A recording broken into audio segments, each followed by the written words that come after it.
Bon nombre de personnes foulent le sentier de la vie, le regard tourné vers leur erreur,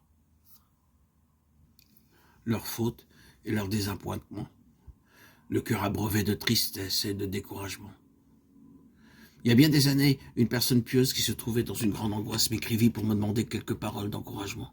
La nuit qui suivit la réception de sa lettre, je rêvais que je parcourais les sentiers d'un jardin en compagnie de celui qui paraissait en être le propriétaire. Chemin faisant, je cueillais des fleurs et jouissais beaucoup de leur parfum. Quand la personne en question, qui était à mes côtés, appela mon attention sur de vilains églantiers qui l'empêchaient d'avancer. Et elle se désolait. Au lieu de suivre le sentier avec le guide, elle s'égarait parmi les églantiers et les ronces. Quel malheur, s'écriait-elle, que ce magnifique jardin soit abîmé par des épines. Le guide lui dit, ne vous occupez donc pas des épines qui ne feront que vous blesser. Cueillez les roses, les lys et les œillets. Votre vie chrétienne ne vous a-t-elle pas laissé des souvenirs lumineux? Au cours de certaines périodes précieuses, votre cœur n'a-t-il pas tressailli de joie sous l'influence du Saint-Esprit? Quand vous jetez un regard en arrière sur les chapitres de votre vie, n'y trouvez-vous pas des pages agréables? Les promesses de Dieu, telles des fleurs embaumées, ne croissent-elles pas tout le long de votre sentier? Permettez à leur beauté et à leur douceur de combler votre cœur de joie. Les églantiers et les ronces ne peuvent que vous blesser et vous attrister.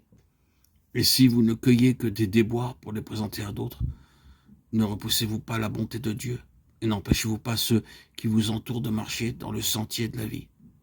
Il n'est pas sage de rassembler tous les souvenirs pénibles de sa vie, ses chutes et ses déceptions pour en parler à d'autres et s'en lamenter jusqu'à ce que le découragement vous envahisse. Une âme découragée est entourée de ténèbres. Elle repousse la lumière divine et projette une ombre sur le sentier d'autrui. Remercions Dieu des tableaux riants qu'il étale sous nos yeux. Recueillons, afin de pouvoir les contempler toujours, les précieuses assurances de son amour. Le Fils de Dieu, quittant le trône de son Père et voilant sa divinité sous notre humanité, afin d'arracher l'homme à la puissance de Satan. Son triomphe en notre faveur triomphe, qui nous ouvre le ciel et nous révèle le lieu où la divinité manifeste sa gloire.